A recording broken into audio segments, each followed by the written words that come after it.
నా బిడ్డను ఎమ్మెల్యే చేసింది, ఏసీ సెక్రటరీ చేసింది.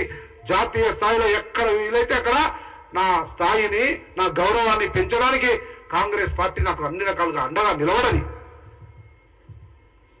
మా నాయకుడు రేవంత్ రెడ్డి గారు పిసిసి ప్రెసిడెంట్ ఉన్నప్పటి నుంచి ఎక్కడ ఏ కార్యక్రమం తీసుకున్నా సంపత్ కుమార్ లేకుండా కార్యక్రమం చేయలే, మాదిగ లేకుండా చేయలే, బాల లేకుండా చేయలే, చారకొండ లేకుండా చేయలే. అదే చూపి నరేంద్ర మోడీ పక్కన ఒక మాదిగను, అదే చూపి కేసీఆర్ పక్కన ఒక మాదిగను. కానీ మా రేవంత్ రెడ్డి గారు అనుక్షణం సామాజిక స్పృహతో ఎక్కడ అడిగేసినా పక్కనేసి అడుగులో ఒక మాది ఉండాలి, ఒక మాలు ఉండాలి, ఒక బీసీ ఉండాలి, ఈడిగా ఉండాలి, ముదిరాలు ఉండాలని అడుగులేసే నాయకుడు రేవంత్ రెడ్డి గారు సుభిక్షమైన సామాజిక న్యాయంతో కూడిన పరిపాలనను తెలంగాణ రాష్ట్రంలో ఇస్తున్నాడు.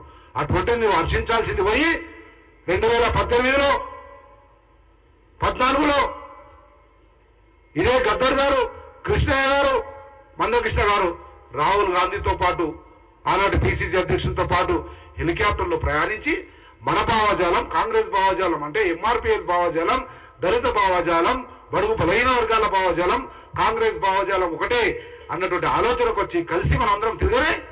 నేను అన్నా దాంట్లో కలిసి మనందరం ప్రయాణం చేయలే.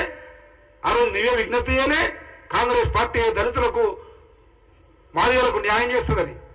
ఈరోజు ఏం చూసి నరేంద్ర మోడీని మొక్కుతున్నావు, ఏం చూసి నరేంద్ర మోడీకి ఓటేయమంటున్నావు, ఏం చూసి మన జాతి ప్రయోజనాలను నరేంద్ర మోడీ దగ్గర మొగలిల్లమంటా ఉన్నాము. ఆలోచన చేయవలసిందిగా విజ్ఞప్తి చేస్తా ఉన్నాం. అయిపోలే. సంపత్ కుమార్ కు గాడ్ ఫాదర్ లేరంట, మాది వల్ల గాడ్ ఫాదర్ లేరంట, అందుకని పోయిందట. ఈ స్థాయిలో ఉన్నా మహారాష్ట్ర పోయినా, ఛత్తీస్గఢ్ పోయినా, జార్ఖండ్ పోయినా ఏఐసిసి కార్యదర్శి గారు నన్ను గౌరవిస్తున్నారు, నాకు అవకాశం ఇచ్చినట్టే only just because of Congress party and Sonia Gandhi, Rahul Gandhi, Mallikarjun ఖార్గేలు, స్థానికంగా రేవంత్ రెడ్డి గారు ఆ రకంగా మమ్మల్ని పైకి ఎత్తిన వరకనే మాదిగలుగా మేము ఈ స్థానంలో ఉన్నాం. సంపత్ కుమార్ కు గాడ్ ఫాదర్ లేదట. గాడ్ ఫాదర్ లేని ఇది దాకా వచ్చిందా? గాడ్ ఫాదర్ లేని ఎమ్మెల్యే అయినా, గాడ్ ఫాదర్ లేని ఏ సెక్రటరీ, కాంగ్రెస్ పార్టీ నాకు గాడ్ ఫాదర్. ఈ క్షణం చెప్తా ఉన్నా, అంత చర్చ జరిగింది కనుక నా పేరు మీద చెప్తా ఉన్నా, యావత్ తెలంగాణ సమాజానికి కూడా చెప్తా ఉన్నా.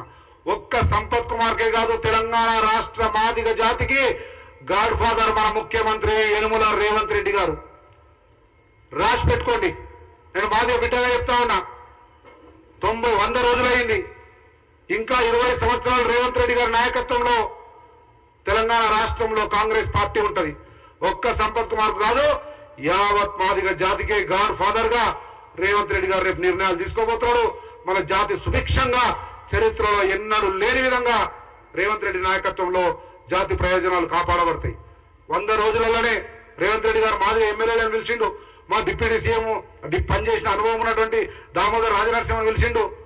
ఎక్కడుంది? సుప్రీంకోర్టులో కేసు ఉంది కదా, అడ్వకేట్ జనరల్ తో మాట్లాడాలని మీటింగ్ పెట్టించిండు. దాని మీద డాక్యుమెంటరీ ఎవిడెన్సెస్ తీసినాం. ఢిల్లీకి పోయినాం, సుదర్శన్ రెడ్డి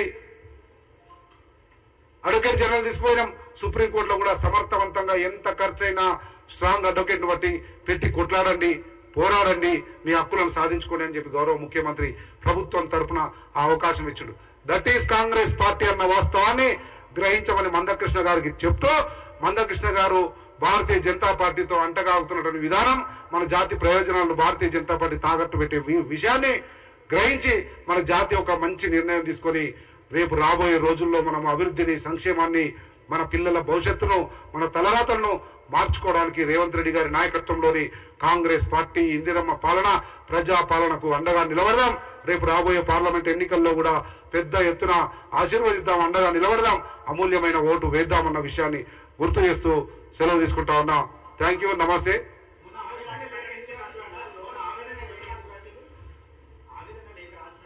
బరాబర్ లేఖ రాసిన 2 రోజుల తర్వాత మళ్ళీ ఏదైనా ఉంటే మళ్ళా రాస్తా, మళ్ళీ ఏమైనా ఉంటే మళ్ళా రాస్తా. లేఖ రాయడం అనేది నా తల్లి సోనియా గాంధీకి, నా తండ్రి ఖార్గే గారికి, నా అన్న రాహుల్ గాంధీకి రాసిన నా మొర, నా అన్న నాకు ముద్దుల అన్నయ్యగా ఆ రోజు ఉన్నటువంటి ఆయన ఈరోజు ముఖ్యమంత్రిగా ఉన్నాడు, పిసిసి ప్రెసిడెంట్ గా ఉన్నాడు. ఆయన కూడా రాస్తా, చెప్తా.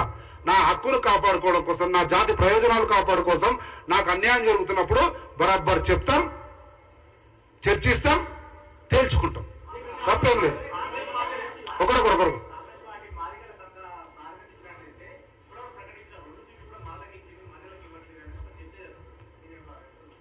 అదే జనరల్గా ఉన్నటువంటి అపోహది. సీట్లు ఇవ్వగానే నా పిల్లలు, నా కొడుకులు, నా బిడ్డలు, నా మనమన్లు, మా ఉద్యోగము, మా జీవితాలు, తలరాతలు మారిపోతాయి, ఇంకా మేము ఓహో అనాలి.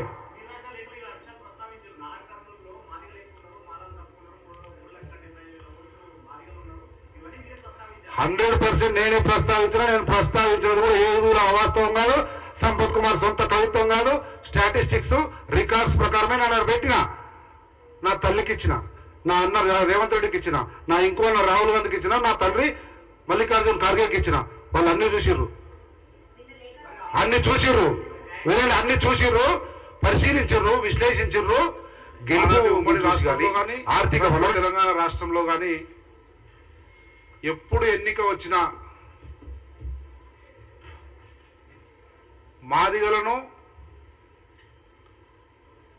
మాదిగల రిజర్వేషన్, ఏబిసిడి వర్గీకరణను ఎన్నికల్లో పావుగా వాడుకునేటువంటి కుట్ర జరుగుతూ ఉంది. దాదాపు 2-3 దశాబ్దాలుగా ఉమ్మడి ఆంధ్రప్రదేశ్లో కానీ, ఈరోజు తెలంగాణ రాష్ట్రంలో కానీ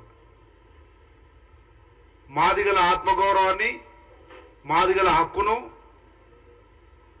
రాజ్యాంగబద్ధంగా మాదిగలకు ఉన్నటువంటి స్వేచ్ఛను రాజకీయ ప్రయోజనాల కొరకు వాడుకుండడం మంచి పద్ధతి కాదు అని తీవ్రంగా హెచ్చరిస్తా ఉన్నాం. అది మందకృష్ణ మాదిగ కానీ, భారతీయ జనతా పార్టీ కానీ, టిఆర్ఎస్ బిఆర్ఎస్ పార్టీ కానీ. ఎస్సీల వర్గీకరణ అన్నది ఏదో పెద్ద బ్రహ్మ పదార్థం అన్నట్లు, దాంట్లో ఏదో పెద్ద చిక్కు ముడులు ఉన్నట్లు,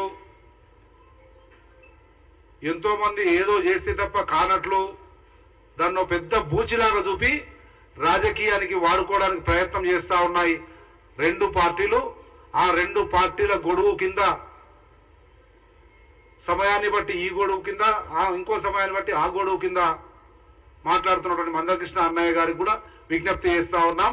మన జాతి ఆత్మ గౌరవాన్ని ఎన్నికల కొరకు, రాజకీయ పార్టీల స్వలాభం కొరకు వాడుకోవడం మంచి పద్ధతి కాదు అని చెప్పి హెచ్చరిస్తా ఉన్నాం, విజ్ఞప్తి చేస్తా ఉన్నాం. వర్గీకరణ అన్నది నేను ఇంతకుముందు చెప్పినట్లు బ్రహ్మ పదార్థం ఏం కాదు. రాష్ట్ర ప్రభుత్వాలు తీర్మానం చేసి కేంద్ర ప్రభుత్వానికి పంపిస్తే కేంద్ర ప్రభుత్వం ఒక నిర్ణయం తీసుకొని రాజ్యాంగంలోని ఆర్టికల్ 341/A ను అమెండ్మెంట్ చేసి ఈ ఎస్సీలను ఏబిసిలుగా వర్గీకరించే అధికారాన్ని రాష్ట్రాలకు కట్టబెట్టడం అన్నది అంశం. దాన్ని ఏదో పెద్ద మసిపూసి మారేడుకాయ చేసి నరేంద్ర మోడీ దగ్గర, లేదంటే కిషన్ రెడ్డి దగ్గర, వెంకయ్య నాయుడు దగ్గర, లేకపోతే కొన్ని రోజులు అంతకుముందు కేసీఆర్ దగ్గర బతిమిలాడు, మొక్కుడు, దండాలు పెట్టుడు, మన ఆత్మగౌరవాన్ని ఏం చేయాల్సిన అవసరం లేదు అన్న విషయాన్ని గుర్తు చేస్తా ఉన్నాం. ఆ 341A ఆర్టికల్ను అమెండ్మెంట్ చేయమని, సవరించమని